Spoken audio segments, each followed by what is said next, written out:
Noi eravamo dentro in casa e si è sentito, sì, urla, grida e poi sono arrivate l'ambulanza, l'automedica, i carabinieri e dopo circa 20 minuti l'elicottero. È un mezzogiorno di panico e mobilitazione a Venegazzù, frazione di Volpago del Montello, dove un bimbo di 5 anni e mezzo è caduto da questa finestra al secondo piano, un volo di diversi metri finito a terra nel cortile di casa, a ridosso di una corte comune condivisa con un manipolo di altre abitazioni. Inizialmente, vista la presenza anche dell'inferiata, si teme il peggio. Una vicina, visibilmente scossa, racconta di essersi allertata dopo aver sentito un tonfo. E il bambino l'aveva in braccio il papà.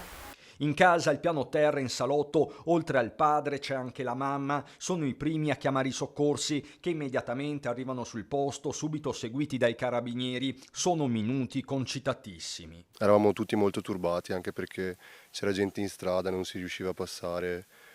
È stato abbastanza brutto come momento. Da una prima ricostruzione sembra che il piccolo stesse giocando al secondo piano con altri due coetanei quando si è sporto pericolosamente dalla finestra, precipitando al suolo. Vista la dinamica, i carabinieri stanno indagando. Si deve capire se vi sia stata un'omessa vigilanza da parte dei genitori, quasi un approfondimento d'ufficio per non lasciare nulla di intentato, perché se una cosa è certa è che poteva andare molto peggio. È stato fortunato, sì, miracolo, sì.